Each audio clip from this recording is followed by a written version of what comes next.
La vie de tech, c'est simple. C'est eux et leur ordi. Tout est prévisible, sous contrôle. Non, ça, c'est ce qu'ils voudraient qu'on croie. Parce que la réalité, personne n'ose nous la raconter. Enfin, jusqu'à aujourd'hui. Dans Tronche de Tech, on va leur tirer les vers du nez. On va leur faire raconter leurs meilleures anecdotes. Les nuits où tout part en sucette et les bugs que personne ne comprend. Et puis, s'ils sont sympas, on les laissera peut-être se vanter de quelques réussites. Je m'appelle Mathieu Sanchez, je suis le CTO d'Akazi et je vous souhaite une excellente écoute. Salut Pierre. Salut Mathieu. Prise numéro 2, du coup, là, il y a eu un petit échec à la prise numéro 1, on va voir, j'espère que ça va pas le refaire. Écoute, déjà, trop cool d'avoir accepté l'invitation.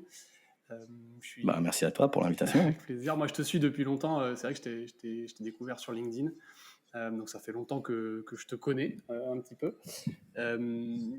Donc, aujourd'hui, donc sur le podcast Tronche de Tech, tu sais, je t'ai préparé quelques petites questions. Donc, on verra ce que tu as à raconter. Pour commencer, ce que je te propose, alors, je voudrais bien que tu te présentes en quelques mots. Mais avant, j'ai une question pour toi, que peut-être plein de gens se posent, c'est comment on prononce ton nom de famille et puis d'où ça vient? Tu sais que même moi, des fois, je galère encore. Non, ça se prononce Criulancy. Ok. Et en fait, on ne sait pas vraiment d'où ça vient exactement, parce que ce sont mes arrière-grands-parents qui sont arrivés en France. Et à l'époque, c'était la Bessarabie. Donc du coup, aujourd'hui, c'est une zone qui est située, on va dire, entre la Moldavie et l'Ukraine. Aujourd'hui, ce serait probablement l'Ukraine. Et en fait, le nom a sûrement été francisé en fait, quand ils sont passés en France. Parce que je crois que le nom était en cyrillique avant. Je sais pas trop. Mais voilà, donc c'est dans ces zones-là. J'ai pas du tout les origines de ma tête. Beaucoup de gens pensent que je suis plutôt méditerranéen, voire arabe ou même j'ai déjà eu aussi israélien, ce genre de choses. Okay. Et non, finalement, c'est plus Europe de l'Est. Ok, écoute, trop cool. Tu vois, je savais qu'il avait un truc, ce nom de famille. Cool. Et du coup, je te laisse te présenter, peut-être nous raconter un petit peu ce que tu fais, quitter quelques mots. Ça marche. Alors, en tout cas, moi, je te vois frisé. Je sais pas si Enfin bon, peu importe. On va voir si ça marche. Donc, je m'appelle Pierre, donc Criulancy, effectivement. Je suis dev depuis maintenant, on va dire professionnellement depuis 2010. Alors, j'étais encore en études à l'époque. J'ai commencé en auto-entrepreneur à ce moment-là. Et rapidement, ensuite, j'ai eu en parallèle de mes études et des petites missions que je prenais à droite à gauche, l'opportunité d'essayer de monter une boîte dans le milieu de la musique. C'était par rapport à des concerts, ce genre de choses. Et en fait, le truc, c'est que j'étais pas du tout dans l'esprit vraiment de produire quelque chose. C'était plus un bac à sable pour moi, pour tester plein de trucs. Et à l'époque, je découvre aussi le Lean Startup, tout ça. Et donc, avec mon associé, on rentre dans une démarche extrêmement scolaire à essayer de faire toutes les étapes les unes après les autres, en oubliant de livrer régulièrement et de tester le produit. Et donc, du coup, forcément, ça n'a pas marché. Moi, j'ai appris plein de choses techniquement parlant, donc ça, c'était cool. À l'époque, je faisais du Django, Python, voilà. Et j'avais découvert un peu React aussi, donc c'était Django back et front, c'était mi-Django, mi-React. C'était bizarre. Okay. Et donc, ensuite, en 2016, j'avais promis à ma copine de l'époque qu'à la rentrée 2016, donc en septembre, je prendrais un vrai boulot. Donc, du coup, je suis passé en SASU pour faire des missions chez des grands comptes notamment. Donc j'ai bossé pour le Figaro. J'étais effectivement ravi de croiser tous les jours quasiment notre cher ami Zemmour. Mais bon, tu vas me raconter ça. Ouais.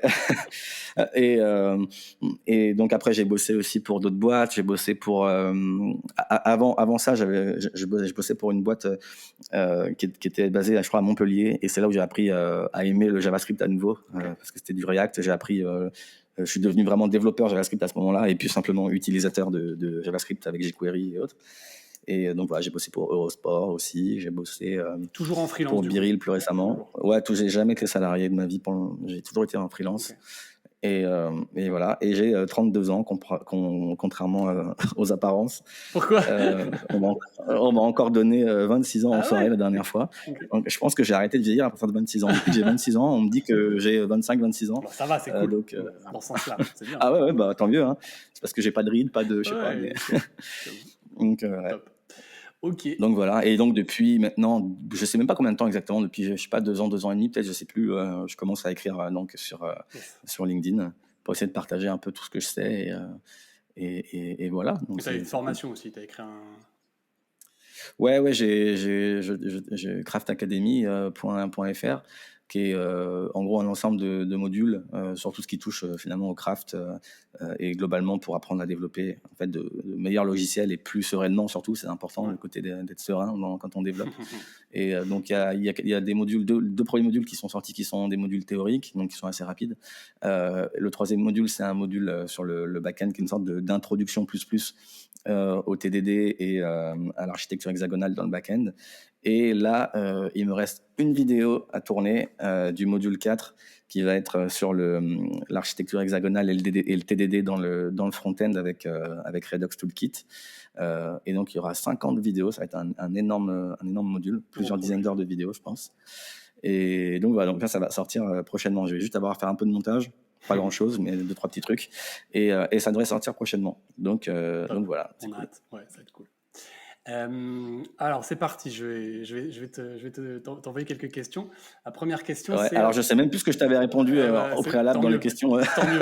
Donc peut-être que la réponse va changer. Ouais, très bien, c'est parfait. Du coup, ma première question, c'est comment toi, t'es tombé dans le code en fait. C'est quoi tes premiers souvenirs, les choses qui t'ont mis un peu le pied à l'étrier? Il y a deux choses. La toute première fois, c'était chez ma grand-mère.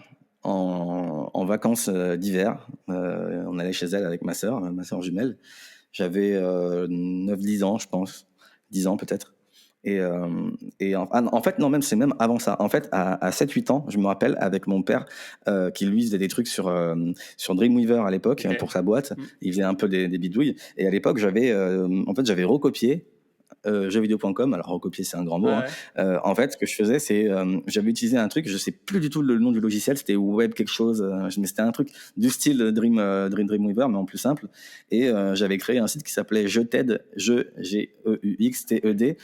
Et en fait, c'était finalement une copie de l'encyclopédie de jeux vidéo sur jeuxvideo.com mais c'est là que j'ai découvert un peu le HTML, trucs comme ça. Donc là j'avais 7-8 ans à peu près. Tu l'avais mis en ligne et ensuite après ouais, j'avais mis en ligne, bon, évidemment ça n'existe plus, mais je l'avais mis en ligne juste comme ça pour tester. C'était marrant. Donc c'est mon père qui m'a montré ça en premier, et puis après vers 9-10 ans chez ma grand-mère, 9-10 ans, 10-11 ans, je sais plus exactement, mais bref, j'ai commencé donc dans les vacances d'hiver à regarder sur le site du Zéro à l'époque, le cours HTML CSS, et ensuite la partie PHP. Et donc j'ai fait, c'est là où je suis vraiment tombé amoureux du code, c'est vraiment en découvrant le PHP et en découvrant l'aspect dynamique et l'aspect qu'on peut vraiment programmer pas entre guillemets, en fait, vraiment programmer un ordinateur pour faire ce qu'on lui demande. Et j'ai trouvé ça génial, l'interactivité, les trucs. J'ai trouvé ça vraiment vraiment génial. Et ensuite j'ai continué mon amour du code avec ma calculette Casio Graph 35+, dès le collège. Et alors là, je passais vraiment pour un taré parce que j'étais tout seul dans la cour avec ma calculette. Alors autant dire que j'avais pas beaucoup d'amis. Hein. Qui a besoin d'un ami quand on a une calculette, en vrai? Pas besoin. Ouais, bah voilà. Pour moi, le choix était vite fait. Et donc je codais là-dessus et je finissais quasiment aucun projet parce qu'en fait j'avais une très mauvaise priorité des choses. Je commençais par les trucs les plus inutiles dans le code, à chaque fois les détails, tu vois. Donc ça sortait jamais. Mais j'avais essayé de faire un Pokémon, j'avais essayé de faire. Après j'avais quand même fait des trucs qui marchaient. Hein. Ouais. J'avais fait une sorte de jeu Mario avec aux Jeux Olympiques un peu, tu vois, avec des. Bref, je m'étais amusé. Et j'avais même fait une sorte aussi de petits jeux à la O Game, pour ceux qui connaissent, qui se rappellent. C'était un jeu par navigateur qui était vachement célèbre dans les années 2000 ou 2010 même, je sais plus années 2000 je dirais. Et c'était un truc où tu devais gérer des flottes navales, etc. J'y ai jamais vraiment joué au final, mais j'ai reproduit le principe sur calculette. Et il faut savoir que sur calculette Graph 35+, il n'y a pas d'horloge.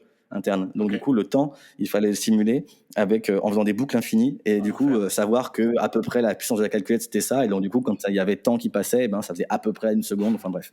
Et du coup, pour l'anecdote, j'avais un pote de classe. Alors là, j'étais en seconde au lycée, qui avait laissé sa calculette toute la nuit tourner pour Ouais, pour gagner, pour avoir plus de trucs et tout. Enfin bref. Alors qu'il y avait rien dans le jeu, il y avait Ouais. pas de combat, il y avait rien. Ouais. C'était juste un système de créer des bâtiments, des recherches, des trucs comme ça, c'est tout quoi. Excellent. Donc voilà, c'est comme ça qu'est née ma vraie passion pour le code. Que tu t'es mis à ce truc-là, ouais. Ok. Bon, bah Et, écoute. et dernière petite anecdote Ouais. là-dessus, sur ça, pour te dire, j'ai emmené ma calculette en vacances.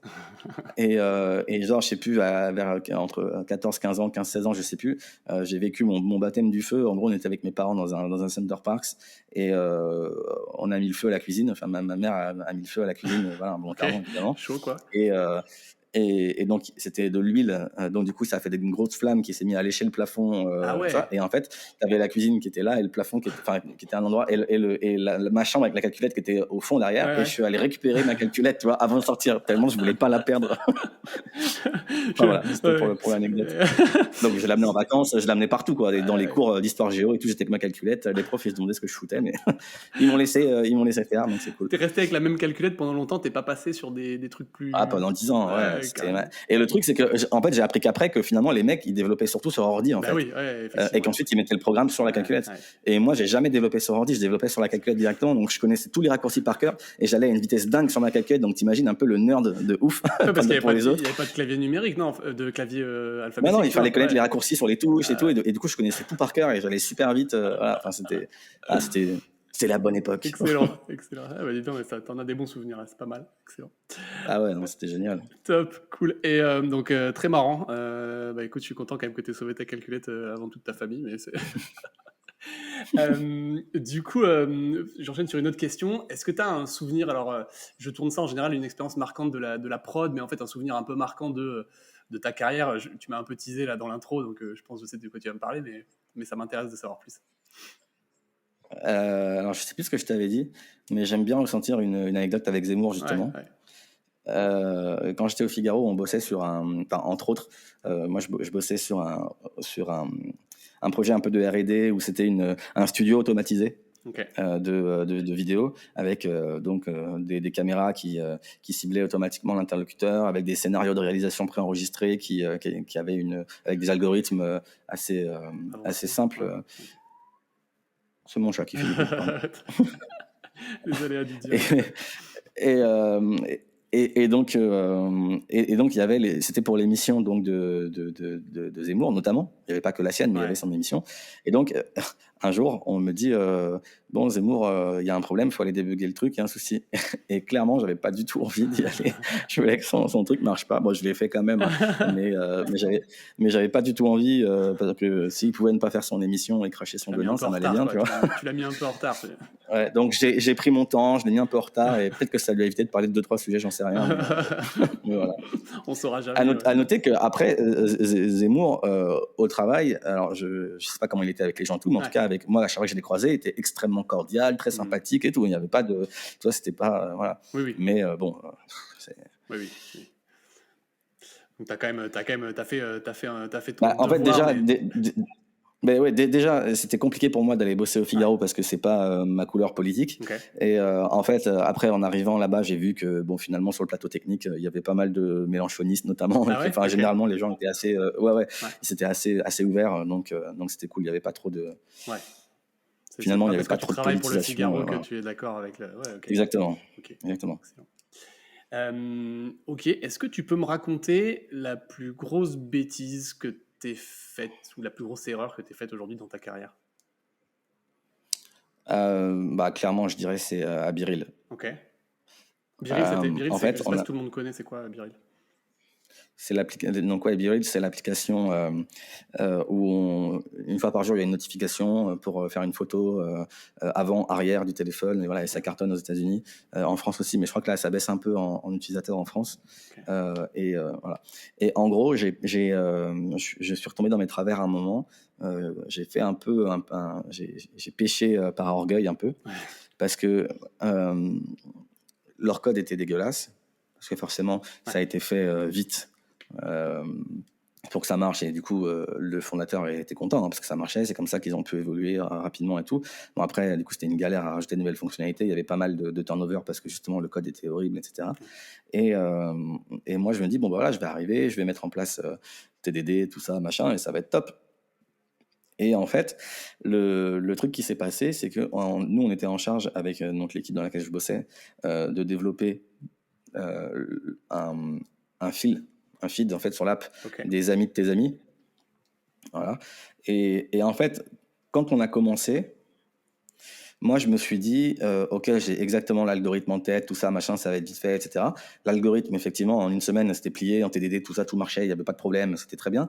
Sauf que, encore une fois, le TDD, c'est un outil qui doit t'aider à surtout mettre en prod rapidement, en fait.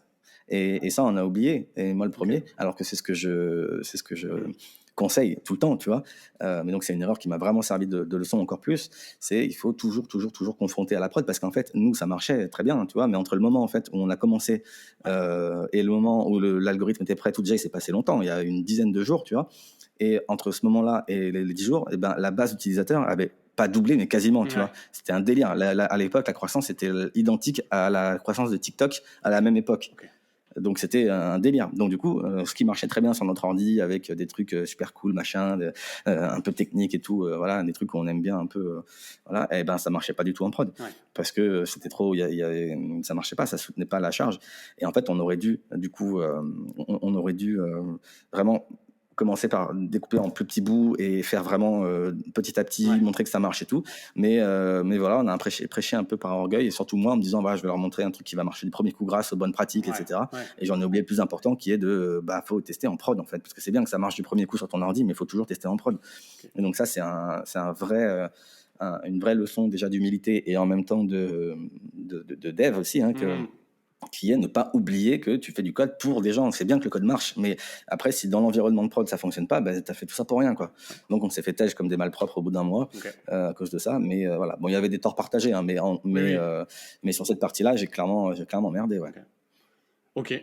Hyper intéressant. Et ça m'a servi de leçon. Je reproduirai pas l'erreur la deuxième fois. Et donc, si je rebosse en startup maintenant ou en scale-up, je mettrai vraiment un point d'honneur à mettre en prod tous les jours, ne serait-ce qu'un petit truc, ou à minima tous les 2 jours si la qualité du code ne le permet pas. Mais enfin, en tout cas, voilà, c'est vraiment une leçon que j'ai retenue que je ne referai pas. On n'y reprendra plus. Faut se brûler les doigts une fois et après c'est bon, on a compris. Exactement. Ok. Top. Une question un peu plus perso. Qu'est-ce que tu aurais fait comme métier si tu n'avais pas été dev ? Je pense qu'il y a un seul métier que j'aurais aimé faire, c'est psychologue. Ok. Parce que, en fait, d'ailleurs, c'est un peu le surnom qu'on m'a toujours donné depuis petit, genre le psy, parce que autant j'ai pas spécialement d'empathie. Tu vois, si quelqu'un vient vers moi, enfin je sais qu'il y a des gens qui, par exemple, on vient vers eux, on leur dit ah, mon père est mort ou ma mère est morte, etc. Les gens, ils vont se mettre à leur place en pensant que leur mère est morte, etc. Et du coup, ça va les rendre tristes. Et voilà. Moi, clairement, pas du tout. D'accord, ça va pas du tout me rendre triste. Par contre, je vais comprendre que la personne est triste, tu vois. Mais comme je vais pas avoir une réponse émotionnelle, je vais pouvoir apporter une réponse cognitive, vraiment dénuée de sentiments et d'émotions. Et pour certaines personnes, c'est ce qu'elles recherchent. Alors pour d'autres non, parce que d'autres attendent un vrai truc émotionnel, c'est tout. Mais voilà. Donc c'est ça que j'aurais aimé, que j'aurais pu éventuellement faire si j'étais pas dev. Et tu arrives à faire la différence entre du coup une personne qui attend une réponse rationnelle versus une réponse plus soutien émotionnel ? Non. Non, c'est genre, ouais. Pas spécialement, non.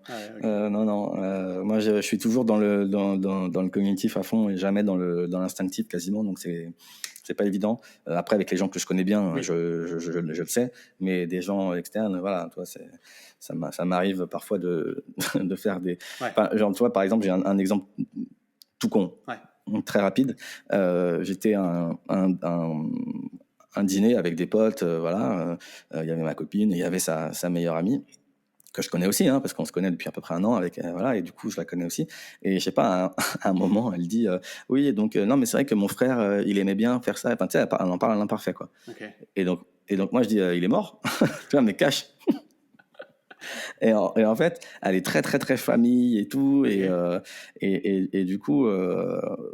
elle a rigolé sur le coup parce que bon, elle savait que des fois je peux faire des trucs comme ça, mais voilà, bon, tu vois, des fois je mets un peu les pieds dans le plat comme ça, mais bon, donc des fois je suis obligé de tourner la langue 7 fois dans ma bouche avant de dire des choses parce que il y a des fois ça peut blesser les gens. Alors moi je comprends pas pourquoi ça les blesse, mais après il y a des gens que ça peut blesser, donc il faut que je fasse attention. Voilà. Ok, hyper intéressant. Ok, je connais un peu cette problématique-là, pour être honnête. Ok, tu l'as un peu abordé finalement, donc cette question va peut-être un peu rejoindre ce que tu as dit avant, mais un truc sur lequel tu as changé d'avis, donc tu me parlais de ta plus grosse erreur, mais donc tu m'as dit voilà, un truc que tu n'as pas vu, mais est-ce que ça t'a fait changer d'avis sur quelque chose de concret? En fait, il y a un truc sur lequel j'ai changé d'avis depuis quelques temps, depuis pas si longtemps que ça en vrai. Okay.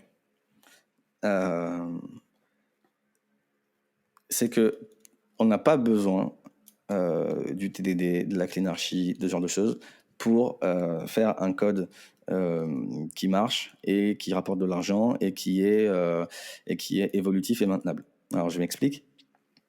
Quand on est un développeur qui a de l'expérience, on va naturellement faire les choses qui se rapprochent d'une architecture hexagonale, donc c'est-à-dire qu'on va faire en sorte que le code puisse être testable sans forcément faire de TDD, tu vois. Et du coup, on a l'expérience fait qu'on sait que ce code-là, on va plutôt le mettre de cette façon-là parce qu'on sait que c'est là où il va y avoir le plus d'importance, enfin l'endroit qui va être potentiellement le plus chaud, qui va changer, voilà.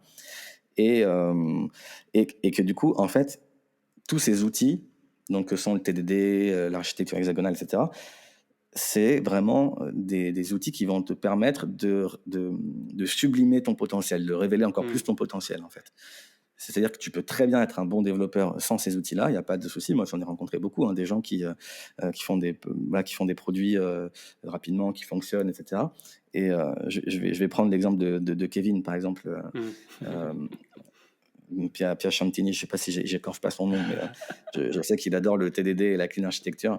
Mais tu vois, ce mec-là, clairement, aujourd'hui, je pense qu'il est 10 fois plus véloce que moi, tu vois, pour sortir un truc rapide. Voilà. Alors, bon, de mon côté, il y a d'autres trucs qui font que je me pose 15 milliards de questions tout le temps. Et que, voilà. Mais quand même, tu vois, ce que je veux dire, c'est que c'est un gars qui a de l'expérience en termes de code, qui a de l'expérience en termes de start-up et de monter des trucs pour que les tester rapidement, pour que ça marche, etc.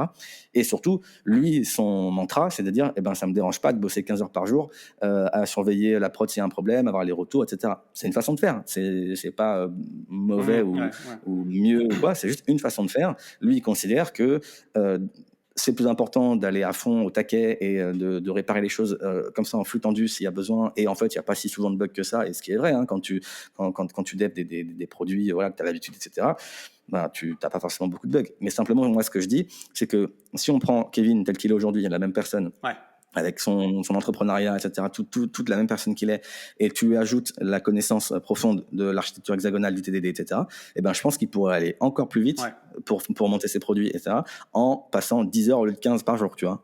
Donc c'est pour ça que je dis qu'il n'y a pas de mauvaise façon de faire. Il n'y a pas de, tu vois, il l'a prouvé entre guillemets en montant TAP, Jarena Project, en montant son truc la Plugin Lab, etc. Il n'y a pas de mauvaise façon de faire. Il y a que des façons qui te correspondent. Et après, moi, mon ressenti, c'est que il pourrait aller encore plus vite.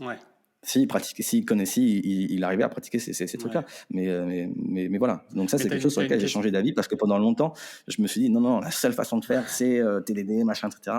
Et en fait, non, c'est faux. Ce sont des outils. Et comme tous les outils, si tu les maîtrises, c'est bien. Si tu les maîtrises pas, c'est encore pire de les utiliser. Tu te tires une balle dans le pied. Donc voilà. Il faut. Et donc c'est pour ça que j'aime beaucoup l'approche qu'a Dave Farley, qui dit c'est un révélateur de potentiel, c'est de talent, quoi. C'est un amplificateur de talent. Mais du coup, tu vois, la question que j'ai toujours avec ce sujet-là, c'est donc tu disais bien, si tu sais pas faire, en fait, entre guillemets, tu n'as un peu pas le choix. Mais la question, c'est à quel moment tu prends ce temps d'investir dans toi en disant, là, je vais prendre du temps où je vais être encore plus lent qu'avant parce qu'il faut que j'apprenne à faire, parce qu'après, je vais être plus rapide ou parce qu'après, je vais être aussi rapide mais plus pérenne, etc. Tu vois, c'est un peu ça, moi, que En fait, c'est un vrai choix à faire. Ça dépend de ton choix de carrière aussi. Tu vois, si t'es, pour reprendre l'exemple de Kevin, où tu veux essayer le plus de choses possible, échouer le maximum de fois possible le plus rapidement pour à un moment donné avoir le truc qui marche bien, là, je conseillerais pas forcément de t'investir dans de la cleanarchie ou des trucs comme ça, parce que ton objectif, c'est de produire vraiment en mode bac à sable à fond, jusqu'à ce que quelque chose marche. Et je suis pas sûr qu'ensuite un type comme Kevin, par exemple, ou ses associés, une fois que le truc marche, soit pardon, j'ai pas accroché mon volet, j'espère qu'on n'entendra pas. Je suis pas sûr qu'il soit dans le délire ensuite de continuer, toi, à maintenir le produit à fond, etc. Donc, clairement, si on a cette ambition-là, c'est une ambition comme une autre.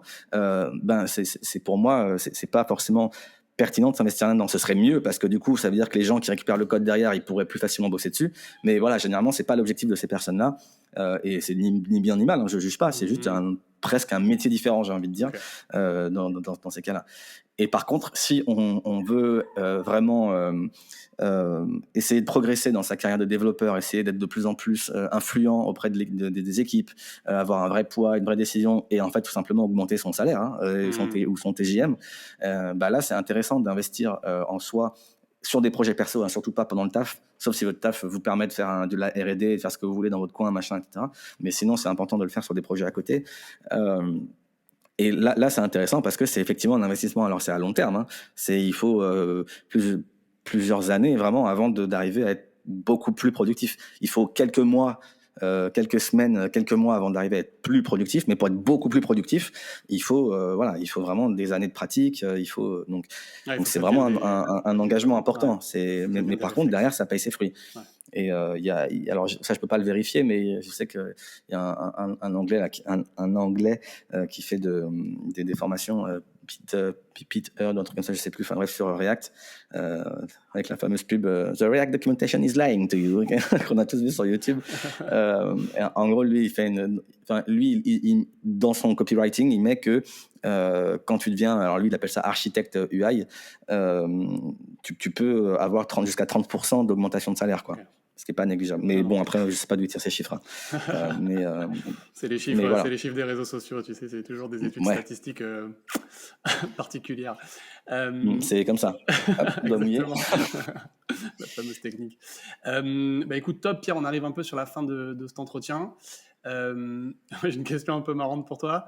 Vas-y. C'est qui la personne que tu détestes le plus? Que je déteste le plus? Franchement, je sais même plus ce que je t'avais répondu dans le truc, mais en fait, je déteste. En fait, je déteste personne. Je déteste personne. En fait, je vais te dire un truc, c'est encore pire. C'est que les gens que j'aime pas, entre guillemets, eh ben, en fait, je suis indifférent, tu vois. Ouais. C'est-à-dire que c'est encore pire que la. Et genre, ils méritent même pas mon énergie, tu vois, pour que je les déteste. Non, mais en vrai, les gens que. Enfin.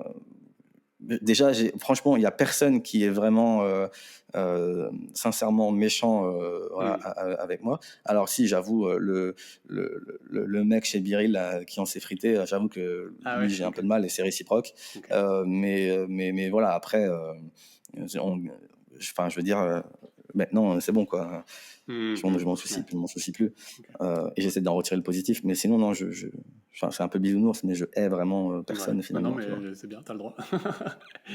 Cool. Ok, et écoute, top. Merci pour toutes ces anecdotes et ces infos, c'est hyper intéressant. Est-ce que t'as, je sais pas, je te laisse le dernier mot, en fait, avant qu'on se dise à plus tard. Est-ce que t'as un conseil à donner aux gens ou un dernier mot que tu veux?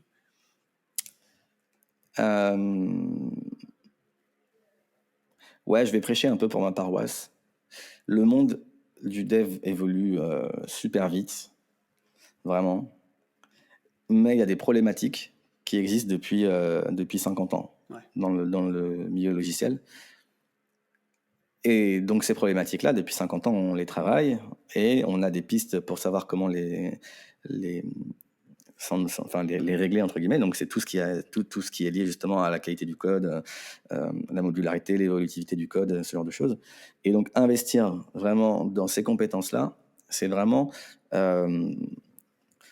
s'autoriser à être derrière un peu, pas un couteau suisse, mais en tout cas avoir une adaptabilité beaucoup plus forte. Donc, quand on veut faire une carrière de développeur, à long terme, voilà, et qu'on n'est pas simplement à vouloir sortir des trucs pour faire des startups, où là je conseillerais plutôt investis-toi dans le framework du moment, machin, dont tout le monde parle, fais que ça, basta, fais vite comme tu peux, et puis basta. Mais voilà, pour vraiment trouver du travail à long terme et rester finalement compétitif, entre guillemets, sur le marché du travail, investir dans ces compétences profondes qui sont transverses à tous les langages, tous les frameworks, tout, c'est vraiment hyper important, parce qu'en plus, ça permet d'avoir une vision plus holistique des choses, d'avoir une vision plus globale, et donc avoir des réflexions plus pertinentes, en fait. Et surtout, ça pousse aussi à l'humilité quand on voit la quantité de choses qu'il y a à apprendre. Voilà. C'est la fameuse courbe de Dunning-Kruger. Voilà. Moi, je suis en pleine vallée de l'humilité, tu vois. Okay, je remonte petit à petit. Mais je trouve qu'on y passe plusieurs fois, en fait. Tu vois, on a l'impression qu'on tombe plus de fois, en fait, à chaque fois que tu découvres un truc, bien sûr. Tu tombes dedans, bien sûr. Et donc voilà. Donc, faut s'accrocher. Ça prend beaucoup de temps, mais c'est grisant, et ça nécessite, j'avoue, une certaine passion. Si on n'est pas passionné par ce qu'on fait, c'est compliqué de s'investir autant. Et c'est pas grave, on peut ne pas être passionné, c'est pas grave. On peut simplement se dire voilà, le dev ça paye plutôt bien, je vais faire ce qu'on me demande de faire sans plus, et voilà, et c'est pas grave, c'est pas une mauvaise chose, c'est juste pas le même métier tout à fait, quoi, c'est tout. Ok, bon top. Écoute, merci beaucoup encore pour tout ça, Pierre, c'était trop cool de t'avoir aujourd'hui. Merci à toi pour l'invitation. Non, avec plaisir. Écoute, je te dis à bientôt, et puis merci encore. Ça marche. À plus. Pierre. Ciao.